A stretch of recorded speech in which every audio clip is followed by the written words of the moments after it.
Hi, my name is Mark Hage. I will be presenting this insight into 4 EC1 GCSE Economics feedback for the Summer 2024 exam series. This event is focused on the performance of students in the International GCSE Economics papers in Summer 2024. We will be focusing on the areas of each paper that perform the weakest. By the end of this session, you should have received feedback on the performance of candidates in May-June 2024 exam series, considered the variation of candidates' performance on these different questions, explored why performance varies, and finally understood the key points from the examiner's report. The session will focus around the 5 most underperforming questions for Paper 1 and Paper 2 for IGCSE Economics from the Summer 2024 exams. We'll look at a range of data and try and consider why students did underperform on these questions. The questions you'll see starting with Paper 1 are chronological order rather than the worst performing to the best performing questions. I will point out as we go through each question what these statistics are showing and try and analyse why students actually produce such poor results. Finally, we'll look at how I might come up with some strategies to actually help students improve for future exam series. Let's first look at the grade boundaries and percentages for GCSE Economics from Summer 2024. As you can see, we have 2 tables here.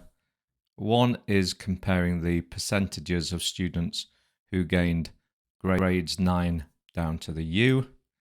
The other is looking at the actual grade boundary set for 9 again down to U. As a matter of interest, what we're going to do is compare the 2024 results to the 2019 results and see if there's been any changes. If there have, we may look at why these changes have occurred. Let's start by looking at the top table. These are the percentages of students from the Summer Series 2024 that actually gained various grades. If we compare the 2019 performance of students to the 2024 performance of students, we'll see that students are roughly performing at the same level as 2019 for grades 1 to 7. For grades 8 and 9, the evidence shows students are performing better than 2019. One reason for this may be due to the fact that centres have been increasingly able to teach the course more confidently, with a better understanding of exam technique for higher performing students. For example, the better use of context in exam answers and the better development of analytical and evaluative points. Let's look at the actual grade boundaries. There's been a very small uptick in grade boundaries from grades 1 to 7 on the rule marks, as you can see. For the grades 8 and 9, there has been an increase in grade boundaries compared to 2019. For example, grade 8 in 2019 required 98 marks, and in 2024 actually required 102 marks. Again, reasons for this is, as students are performing better at the higher grades, clearly there is bound to be a small increase in the grade boundaries to reflect this. Both papers split into a number of different styles of questions. Obviously, we have the multiple choice questions, and we're not going to discuss those in this session today. Then we have the short answer questions starting from 1 and ranging up to 3. These are what we call point-based responses, where students are marked for giving a specific point in their answer. And then finally, we have the longer style questions. These questions range from 6 to 12 marks.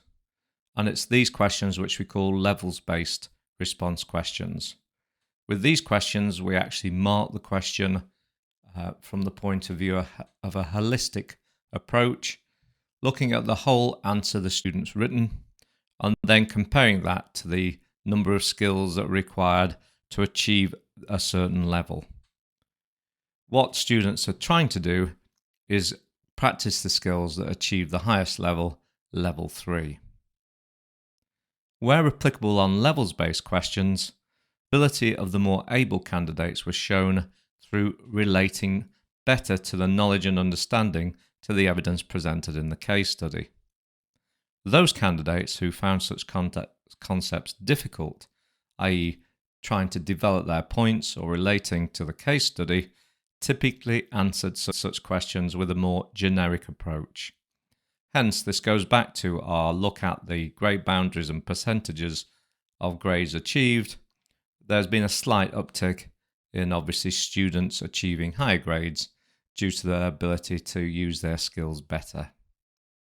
The levels of response questions required knowledge to be developed and then applied to the relevant evidence. Although many candidates did adopt this approach, there were instances where more basic understanding was demonstrating, thus limiting the attainment of higher grades. Let's now look at paper 1 and the top 5 underperforming questions in this paper. We'll do this in chronological order. As you can see from this particular slide, and all the slides follow a similar process, what I give you is firstly the question we're looking at, in this case question 2G. Then I let you know what this particular question was, how many marks it was, and then an extract of the mark scheme. For the full details of the question, the case study and the mark scheme, you need to refer to the Pearson website. All these documents are freely available to you. Obviously, I can't reproduce all the mark scheme here, so I've just given you a sample of the type of things we were looking for. Then next to that, on the right-hand side, you'll see I've given you an extract from a student response that practices some of the skills we'll be talking about. This response, again, is available in the Principal Examiner's Report, which you can again receive from the Pearson website. Underneath the material, I've given you a breakdown of the score from 0 to 9 in this particular example, and then a percentage of the students who achieve each of those grade boundaries. By looking at this, we can try and establish how students performed in the question, and then we can analyse why they may have underachieved. We'll try and look at a few points to see how such students can be helped to improve for the future exam series. Starting with question 2G, candidates are required to look how government regulation might be effective in dealing with externalities. This required a two-sided argument with developed points of analysis, which we call chains of reasoning. These chains of reasoning are needed to be used with the evidence from the case study. As you can see from the evidence, there were few responding more than 5 marks, with only approximately 16% of students gaining a higher mark than this. There was also a large number of students who actually scored 0, 10.4% in fact. There are a number of reasons for this poor performance. Firstly, there was a clear lack of knowledge and understanding on what an externality was, and specifically what those externalities were in the case study, even though the question does give an example of this. Such answers simply repeat provided rather than using it to answer the question. This accounts for the use. There were also responses where there was basic knowledge and understanding, but a failure to relate theory to the case study, which led to the scores in low level 2. That's 3 and 4 marks. Remember, AO2 is awarded for demonstrating understanding of externalities, but more importantly, for for applying this to the context. Finally, responses failed to develop thorough analysis of the effectiveness of government regulation, with answers appearing rather stunted. So what can we do about this to help students? Well, points need to be developed through a logical chain of cause and effect by at least 2 or 3 points in order to evidence skills for AO3. A suggestion to do this with this question would be for students to give one effective and then one ineffective point as regards government regulation when dealing with externalities.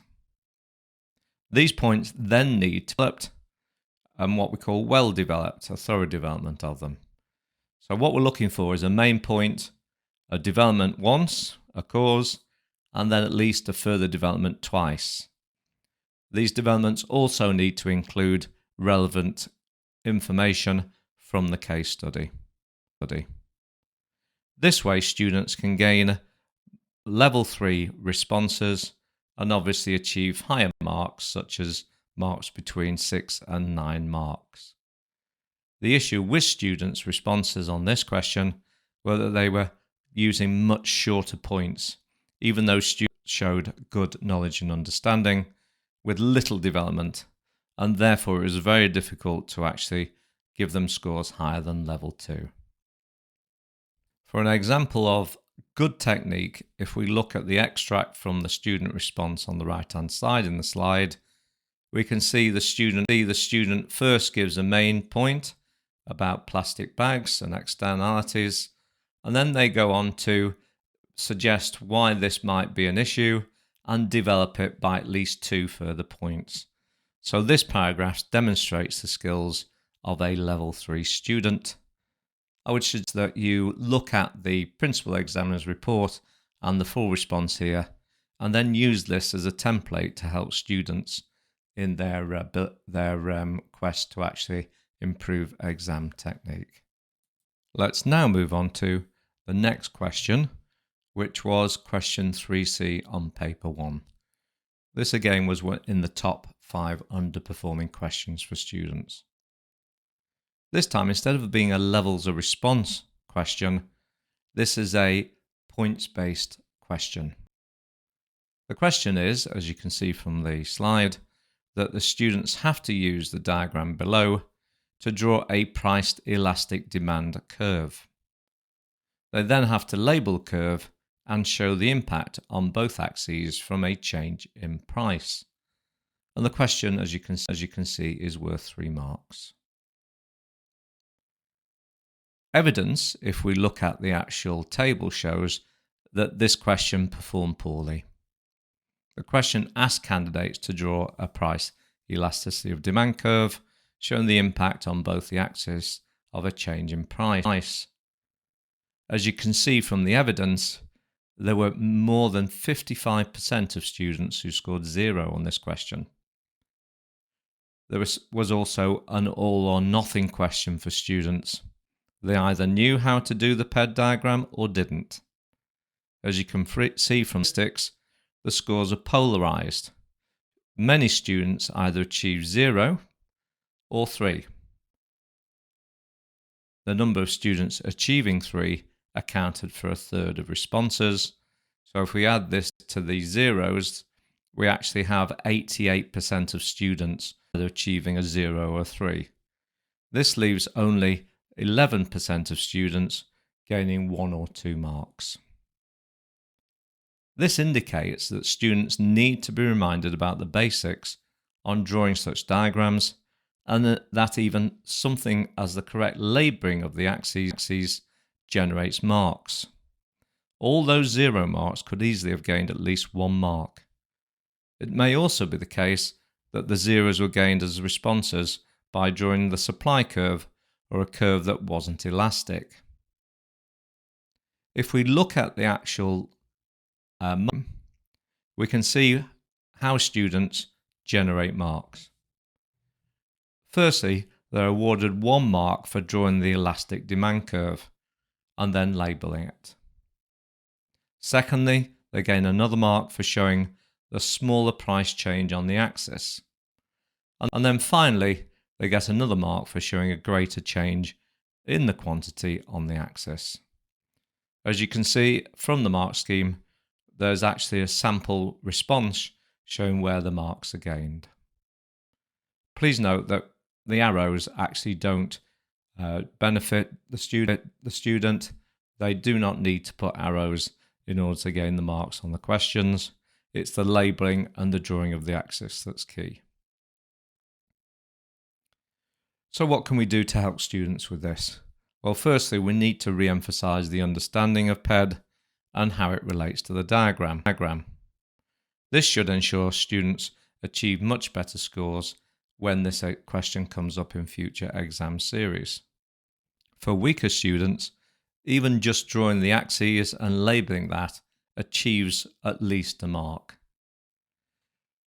So, to reiterate, the points need to be fully conversant with what price elasticity of demand is and how it reflects in this curve, and they also need to understand how the marks are generated in an exam question. Finally, if we look at the right-hand side, we can see a sample response of a student who actually gained the 3 marks. These style of questions can easily be practiced by students at home and done quickly in starters and plenaries. So this is something that just needs to be done regularly until most students, or hopefully all students, understand how to draw the curve and what the key areas are to score marks. The third most underperforming question on paper 1 was question 3E. We're now going back to what we call levels of response questions, the longer questions. This question was worth 9 marks, and remember, what the examiner is doing is reading the student's full response, holistically looking at the skills practiced in that response. The examiner then looks at which level is the best fit for that response, level 1, 2, or 3. Level 3 being the highest. So the question says, with reference to the data above, that would be the case study, and your knowledge of economics, assess whether supply is likely to be more price elastic for textiles than for agricultural products. Now, clearly, this question relies on students' ability to understand price elasticity. As we've already looked at a question where students really perform poorly in terms of drawing the price elasticity of demand curve, you can see one of the reasons why students perform poorly on this question due to a lack of understanding of the concept.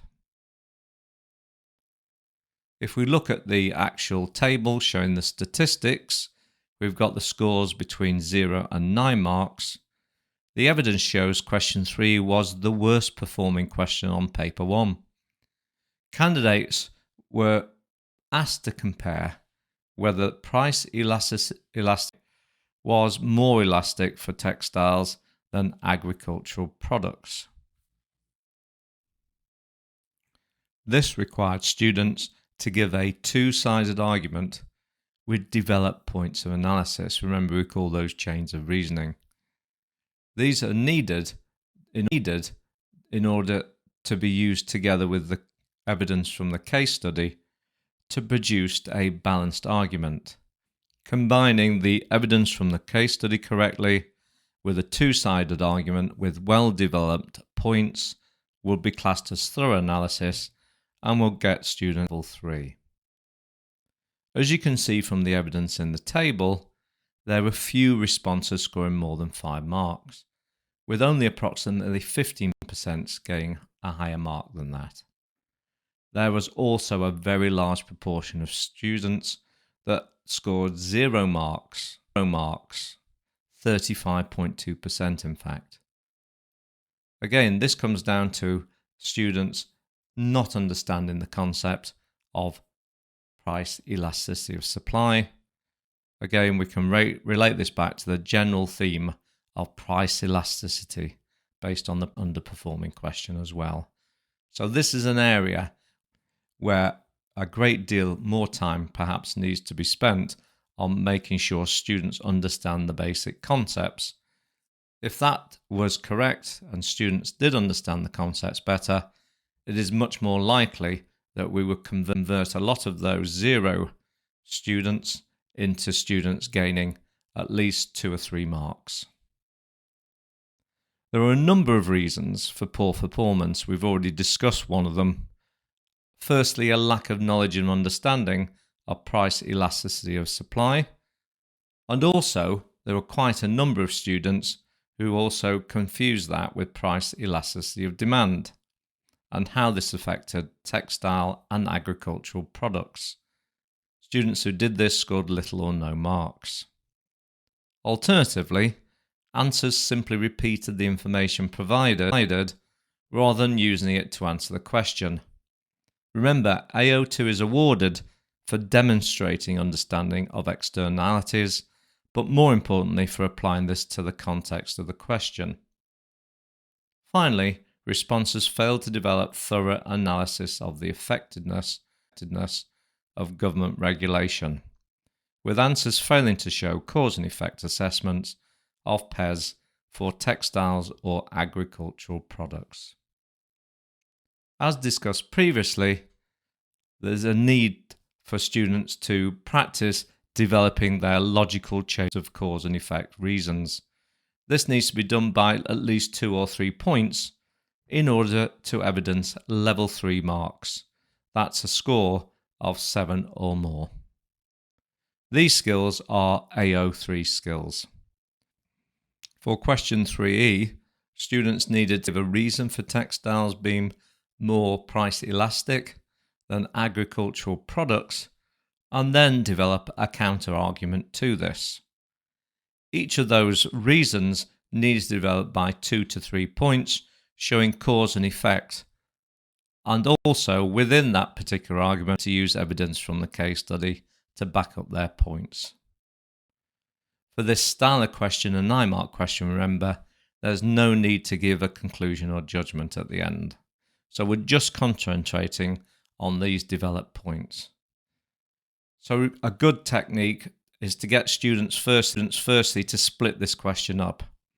To firstly look at the issue of textiles and give a for and against argument as to why this is more price elastic than agricultural products. That will be one of our paragraphs. We would then do another paragraph just covering agricultural products as well.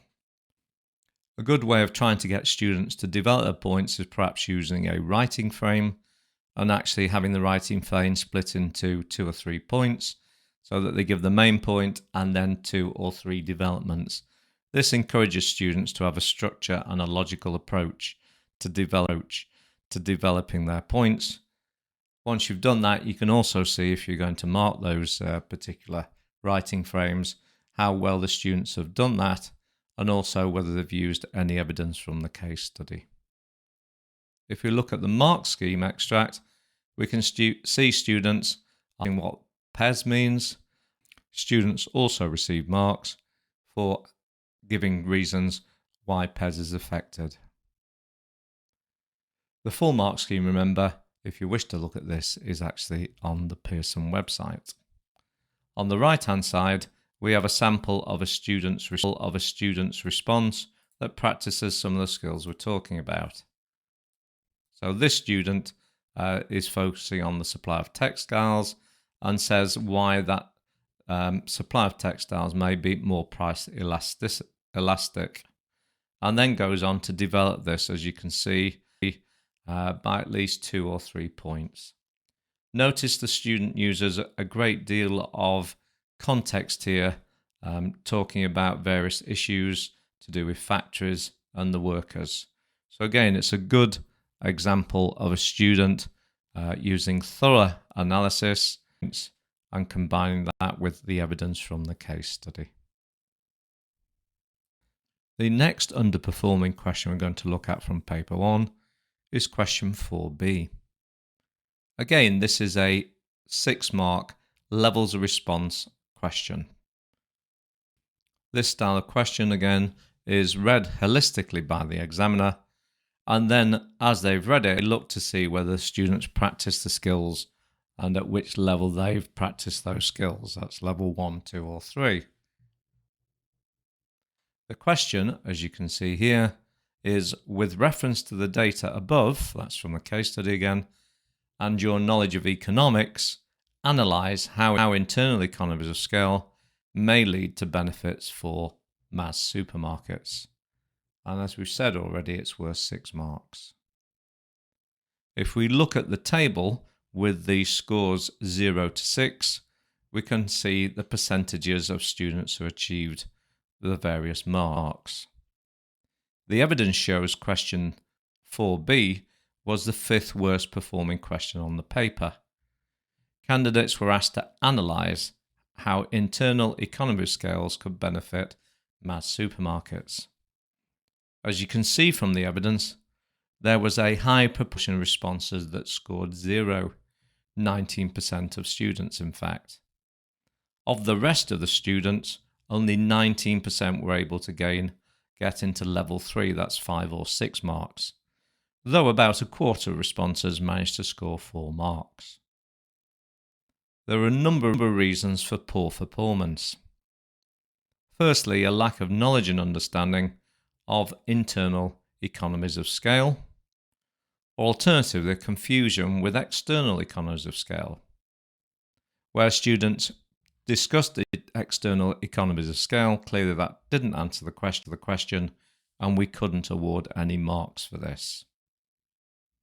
Alternatively, answers simply repeated the information provided by us, either in the case study and or the question, and again this achieved no marks. Those responses with knowledge and understanding, i.e. those that didn't score 0, often failed to develop thorough analysis of an EOS, and particularly its possible benefit to mass supermarkets. So there's a constant theme here with the levels of response questions that for students who don't actually hit the level 3 skills, and that is the development of their points and also the use of the case study.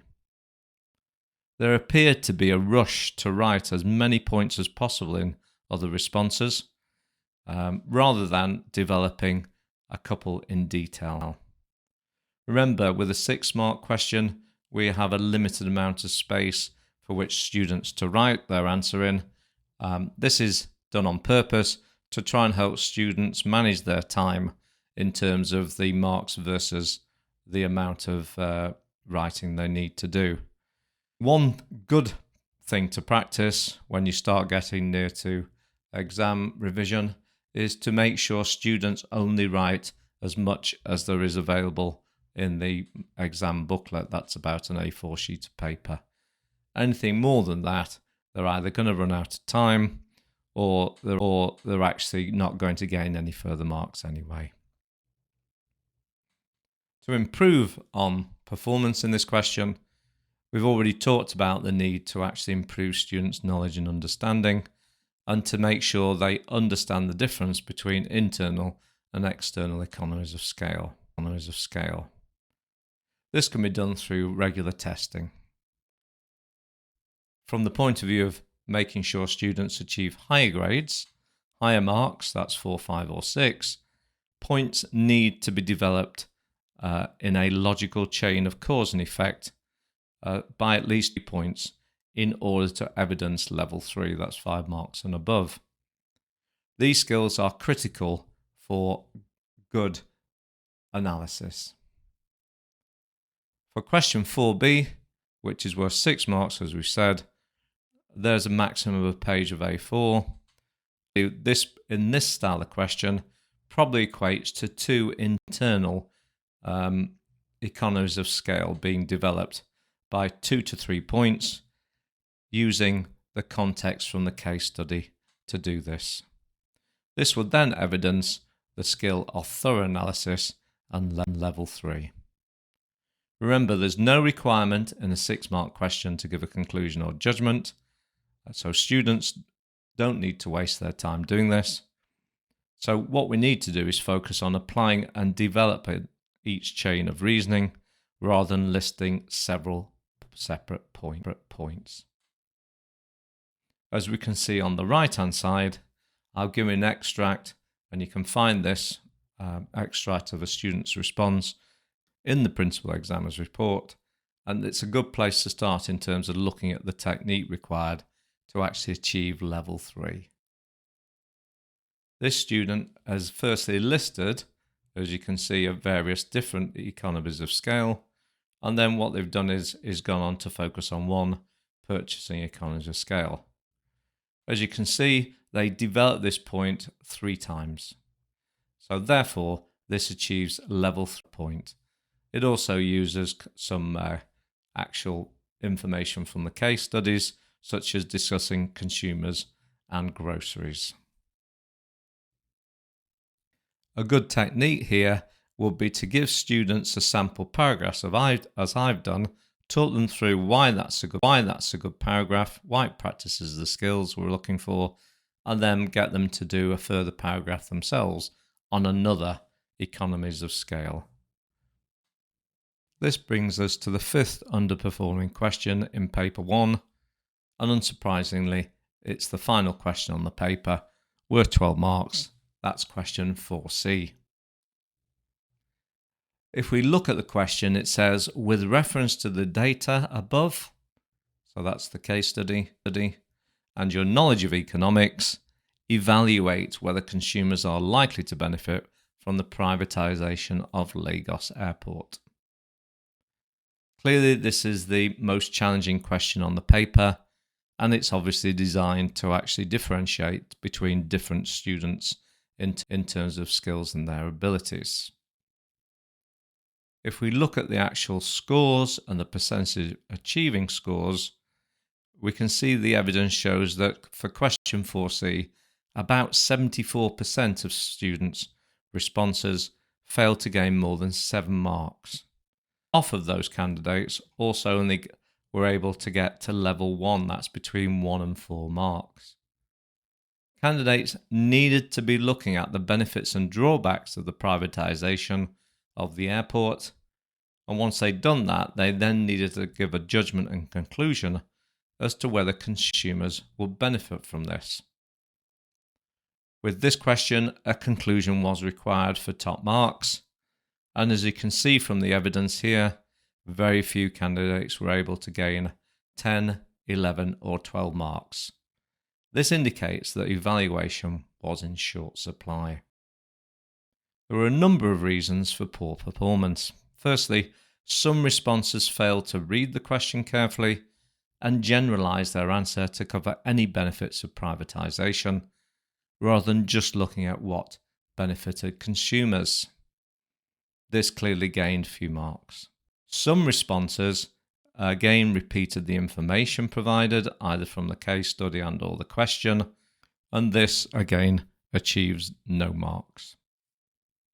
However, one of the main reasons for lower scores seemed to be a lack of development of points to show thorough analysis. And as we can see throughout paper 1, in terms of the underperforming questions for levels of response questions, this is a theme. Where an element of a response showed this, it was often isolated, with the response becoming less developed the further you read through it. One reason for this might be just due to lack of timing. Obviously, this was the final question on the paper. With this type of approach, this then led to a lack of a valid judgment and conclusion, a conclusion that specifically answered the question set. That is, privatisation actually benefit consumers based on the student's analysis. Ideally, evaluation should answer this question with a well-developed point, just as we do with the other forms of analysis. So what we're looking for is a chain of reasoning again, a cause and effect, ideally developing 2 to 3 times, and also, even in the conclusion, we need to bring in some further unique evidence from the case study to support the student's final judgment. Particularly for this high mark question, points need to be developed through a logical chain of cause and effect by at least 2 or 3 points in order to evidence level 3. Remember, that's 7 marks and above.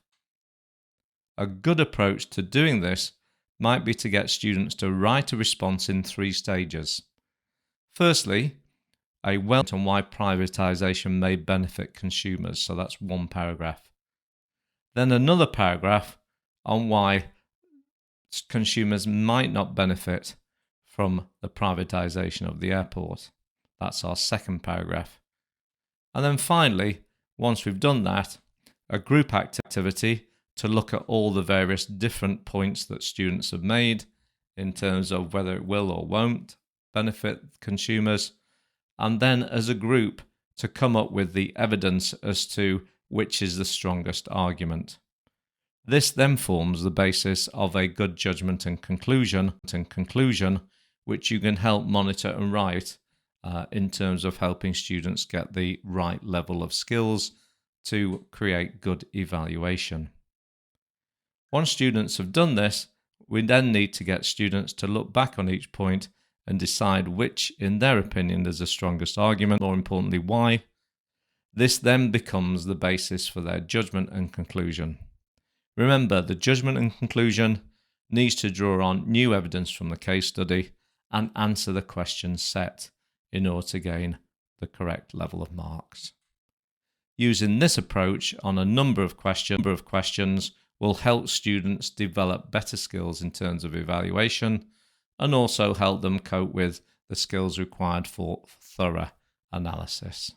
If we look at the extract from the mark scheme, we can see firstly students were getting marks for discussing privatisation, what that means, and then they were also getting marks for giving points as to why it might benefit consumers.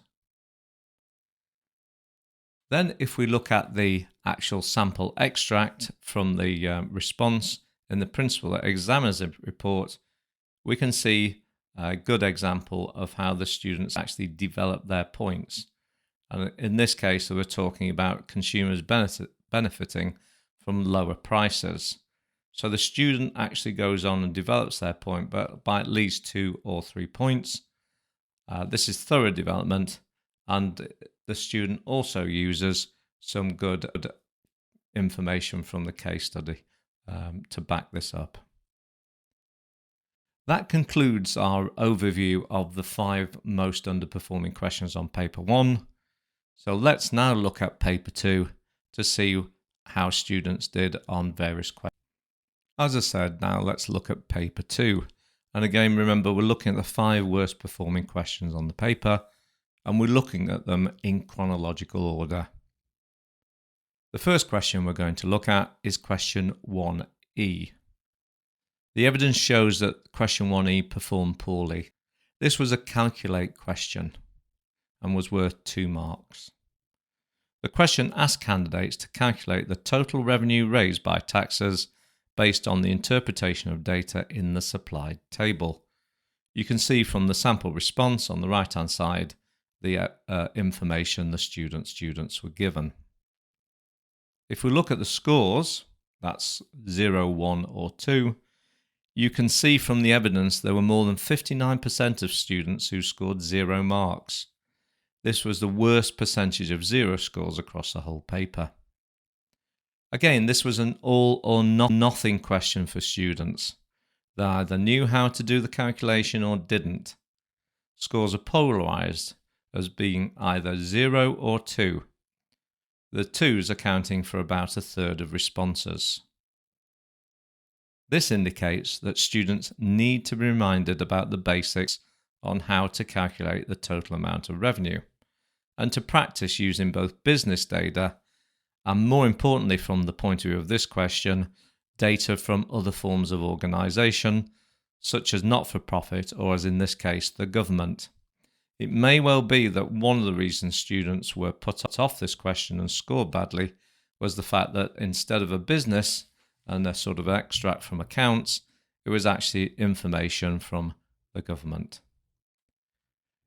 Actually practicing this wide range of different sources of information and relating that to the total amount of revenue should help alleviate the issue of students being confused by unusual data, which may well have caused some of the poor responses. Many candidates accurately calculate the revenue raised in the direct taxes, but then omitted the £1 billion, resulting in only one mark being awarded for any working showing. So another key point is to make sure students clearly show their workings and to also use the correct units of measurement when actually putting their final answer.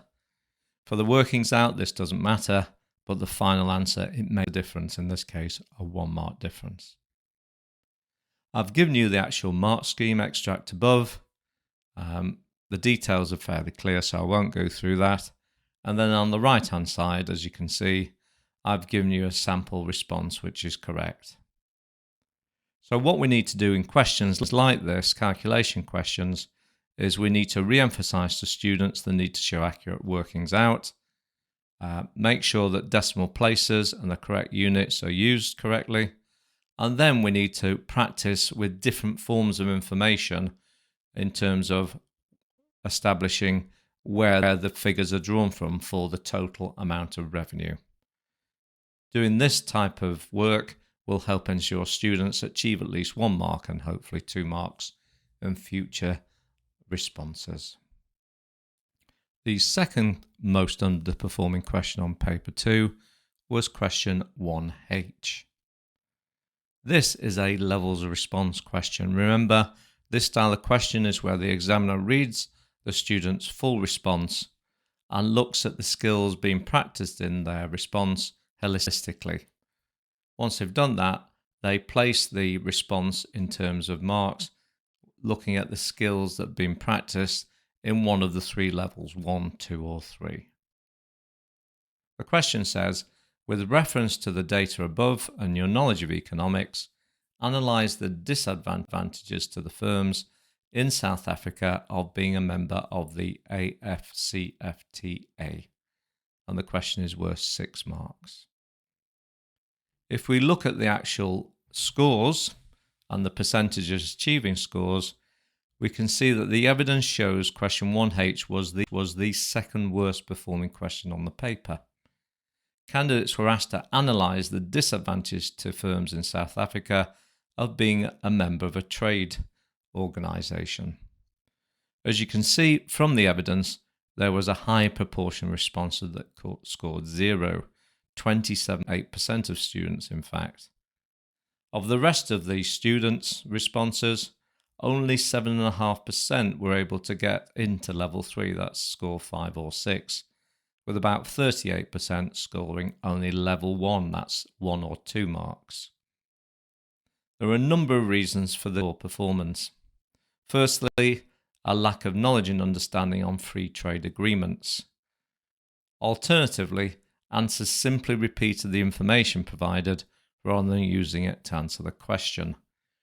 These 2 reasons account for the number of very low scores and particularly the zeros. Other poor responses focused on the economy rather than the firms in terms of disadvantages. So they weren't answering the question. Those responses with knowledge and understanding often failed to develop thorough analysis of a disadvantage for a firm of being a member of the FCTCA.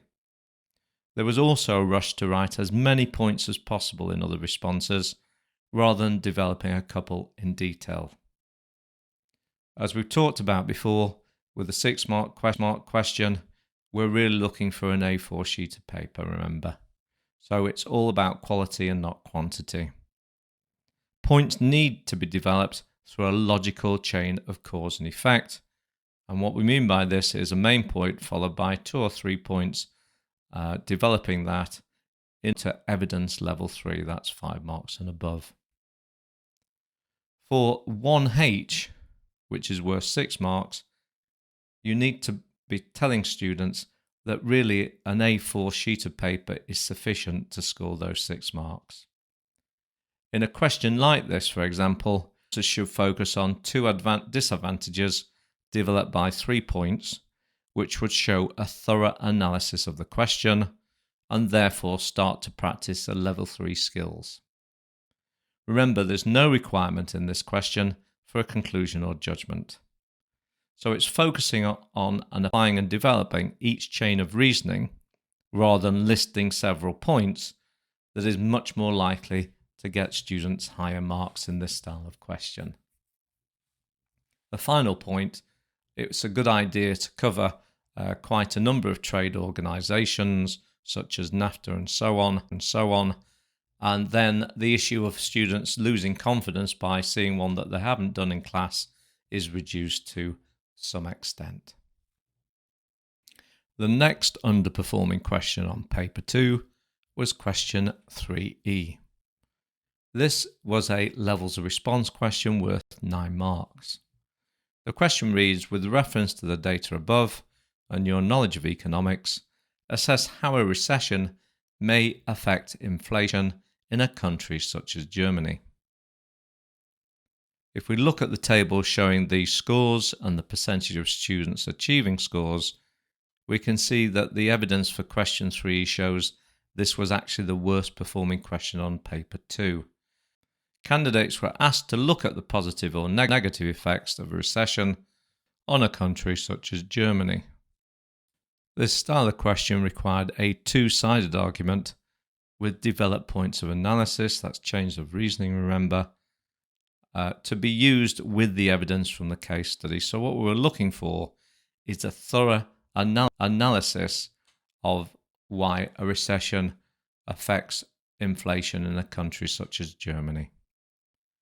As you can see from the evidence, there were few responses scoring more than 5 marks, with only approximately 7% giving a higher mark. There was also a large proportion of responses that scored 0. 30% of students fell into this bracket. There were a number of reasons for poor performance. Firstly, a lack of knowledge and understanding of both what a recession is and the concept of inflation. Those responses that only defined either term received marks. Remember, that's simply AO1, which is a skill which is not awarded in this style of question. Alternatively, answers simply repeated the information provided in the case study rather than using it to answer the question.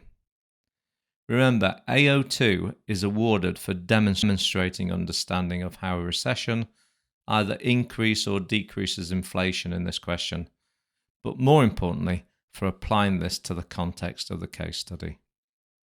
The question examined the impact of a recession on inflation, not on the causes of the recession or high inflation. But too many candidates misread the question and instead explained why a recession might have occurred in the first place. This gained little marks at all. Finally, responses failed to develop thorough analysis of the effects on inflation for a country, with answers failing to show cause effect assessments.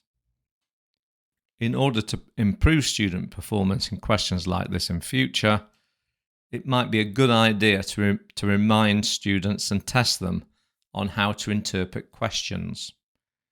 For example, we can ask them to rewrite this question in their own words. Once they've done this, you can see from what they've written as to whether they really understand what the question is getting at or not. Points also need to be developed in a more logical chain of cause and effect. And remember, this needs to be done by 2 or 3 points in order to evidence level 3. If students are struggling with this, things like writing frames are a really good approach to help them move from the basic development to a more thorough development. Candidates also need to consider the information provided in the case study, things such as energy costs indicating cost-push inflation rather than demand-pull inflation, or the possibility that monetary policy used to stimulate the economy could lead to higher inflation. It's teasing these issues out, perhaps in class, before getting students to write a response, which would help them improve their skills and their ability to interrogate the evidence. Finally, remember, for a 9-mark question, students don't need to write a conclusion or judgment. If we briefly have a look at the mark scheme, we can see that the students firstly gain marks for looking at what a recession is, and then obviously that's developed into how it affects aggregate demand, and finally inflation. The rest of the mark scheme, as I've said before, is available on the Pearson website. On the right hand side is an extract from a student response to show you the type of technique where a student can gain level 3 and the highest marks. The actual full extract from the student's response is available in the Principal Examiner's Report on the Pearson website. The next question from paper 2, which was underperforming, was question 4b. This question says, with reference to the data above and your knowledge of economics, analyse the relationship between inflation and interest rates for a country such as Canada. This question, again, is a levels of response question and it's worth 6 marks. If we look at the table on the scores of students and the percentage achieving each score, we can see the evidence shows 4b was the 4th worst performing question on paper 2. To analyse the relationship between inflation and interest rates for a country, examiners were looking for an explanation of that relationship between interest rates and inflation, and specifically how high interest rates could help reduce high levels of inflation, and how low interest rates might lead to increasing levels of inflation. It wasn't necessary to address both high and low interest rates to achieve level 3. Just doing one of those would be sufficient. As you can see from the evidence, there was a high proportion of respondents that scored 0, 21% or more. Of the rest, only 8.4% were able to get into level 3, that's scores of 5 or 6, with about 41% scoring only level 1, that's gaining 1 or 2 marks. There are a number of reasons for the poor performance. Firstly, a lack of knowledge and understanding on inflation, which links to the poor performance of the previous question, question 3e, which also covered inflation.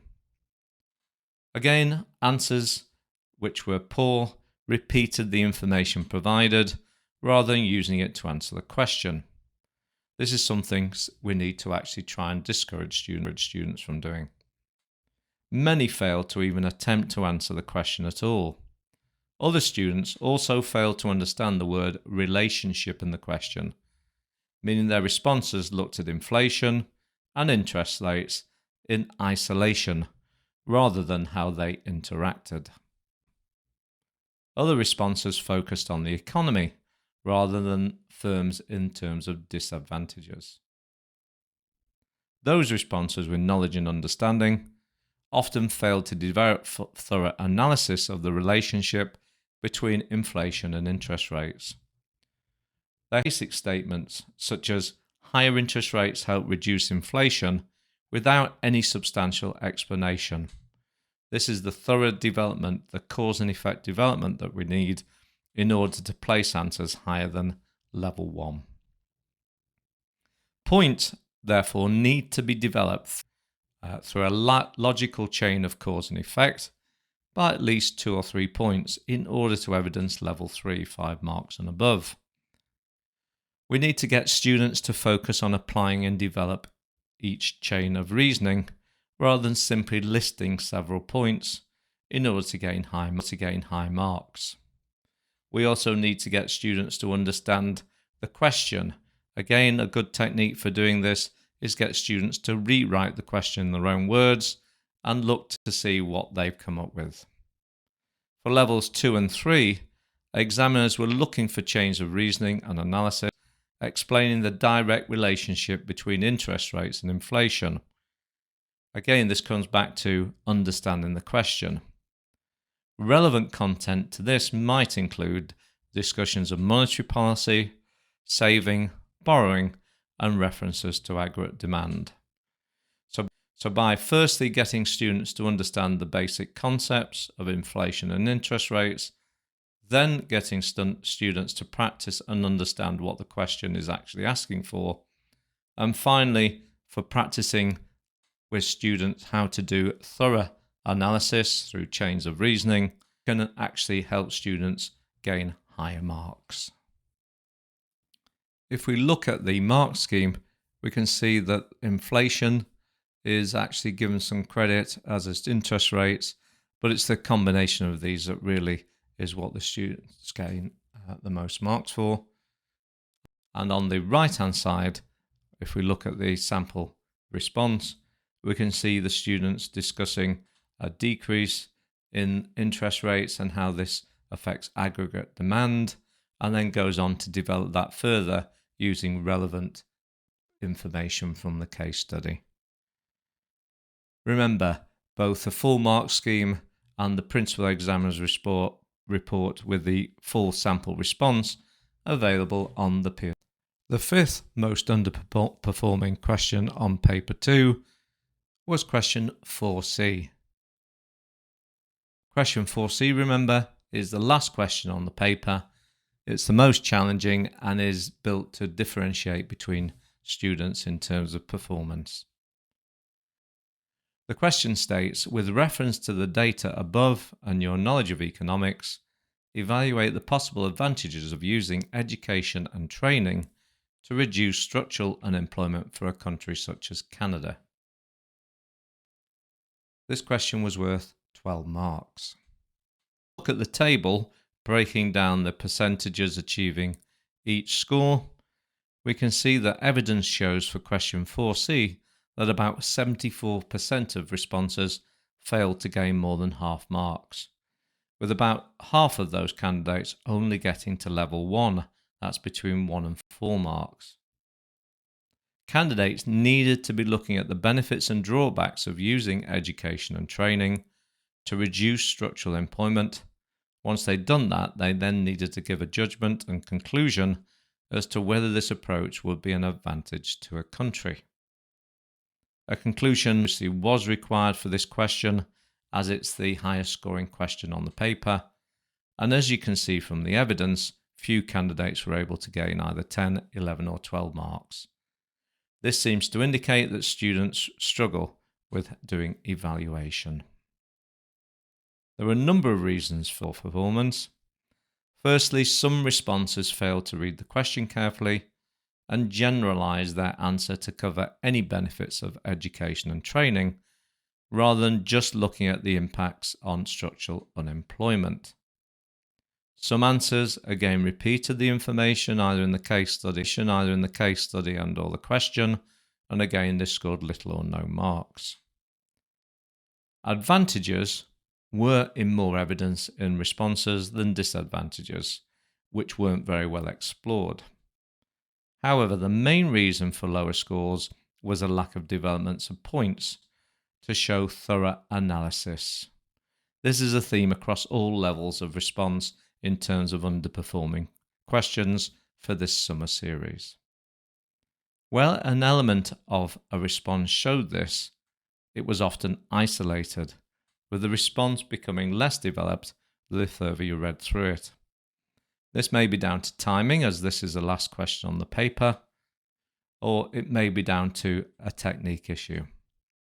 This then led to a lack of a valid judgment and conclusion, and that the conclusion needs to specifically answer the question set.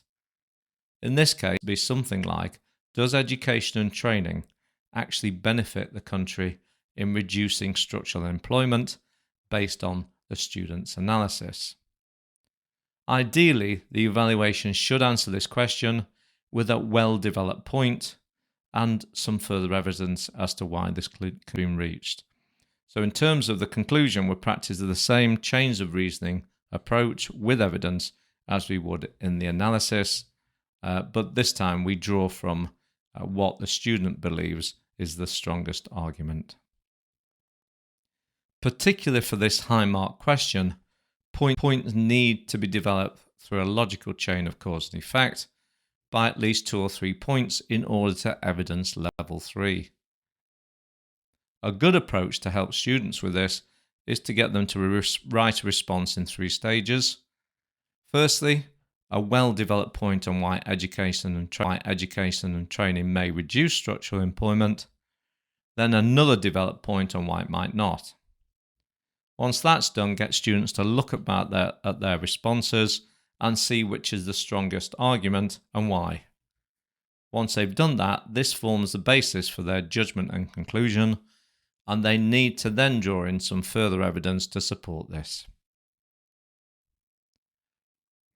A good technique to help students with evaluation for 12-mark questions is to give them a good analysis point or 2 analysis points making each argument, and then just get them focused on writing the evaluation and to practice this until their skills improve. If we look at the mark scheme, the extract that I've given you, we can see that some credit was given for examples of education and training, and also credit was given for why this might be a problem for Canada. The actual extract I've given you from the principal examiner's report and the student response is this time a sample conclusion, a 12-mark conclusion. For evaluation, what we're looking to do is always evaluate the economic concept in the question first before considering the alternative methods. Otherwise, students aren't really evaluating and will not be able to access the full range of marks. So by all means, get students to look at alternative methods, but firstly, get them to answer the question itself in terms of the evaluation.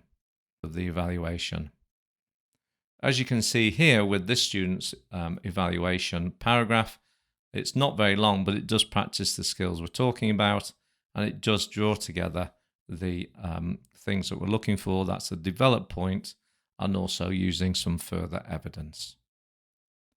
If you want to see the full version of this response, by all means, go onto the Pearson website, and obviously it'll be there in the principal examiner's report.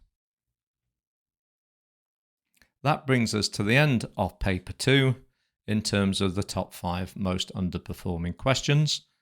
What I will now go on to is to look at the summary of the key areas that the principal examiners believes centres should concentrate on in order to improve student performance for future series. For paper 1, the principal examiner has suggested the following in terms of things which will help improve student performance for future papers. Firstly, be careful to read the whole of the question. Secondly, certain requirements were stated which were not acted upon by some candidates taking this paper, this series. For example, where answers are required to give calculations to 2 decimal places. So the key issue is to make sure students read the question carefully and follow the instructions. Then candidates need to understand the requirements of the command words in the questions, such as evaluate. Next, the quantitative skills will be tested throughout the paper. This may be in the form of diagrams, graphs, calculations, or by using data in the extracts, and students need to be made aware of this and to practice doing this. Again, application marks will not be rewarded simply for repeating evidence in the extracts. Student needs to actually answer the question using the evidence in the extracts. The evidence needs to be used in the response. Analyzed questions do not require evaluation, but the command words assess and evaluate do require a 2-sided argument in order to achieve full marks. And remember, the evaluate question, the 12-mark question, does need a conclusion and a judgment. There may be more answer space than is needed for each response. This is also indicated on the front cover of the question paper. And finally, the descriptive tables for evaluate, assess and analyze questions do not change between questions with the same command word or exam series, so candidates are advised to practice writing responses using these tables. The key points from the principal examiner's report for paper 2 are as follows. Firstly, read the questions carefully in terms of the command words. It was clear that some candidates were not aware of the demands of the question or how to structure their responses, so this needs to be practiced and gone through carefully on a regular basis with students. Quantitative skills will be tested throughout the paper, and these may be in the form of calculation, diagrams, or using the data from the extract, so students need to be aware of this and to practice this regularly in order to get used to this approach. For calculation questions, it's essential that the answer has the correct units and is to 2 decimal places if specified. For analysed questions, this question requires only a one-sided argument. An evaluation isn't required for a 6-mark analysed question. For the command words assess and evaluate, they are evaluative command words, so candidates must provide both sides of an economic argument in order to achieve full marks. The use of relevant application is required throughout this paper, and extracts provided need to be used for examples by the candidate in their responses. And finally, the extracts are there for a reason, so make sure students are well versed in using them to support their answer rather than copying out large chunks which cannot be rewarded. Now we've completed looking at all the exam series for 2024, let's have a brief look at the resources that Pearson's made available to help support you in the forthcoming year. This slide shows the resources and course materials available for this particular syllabus.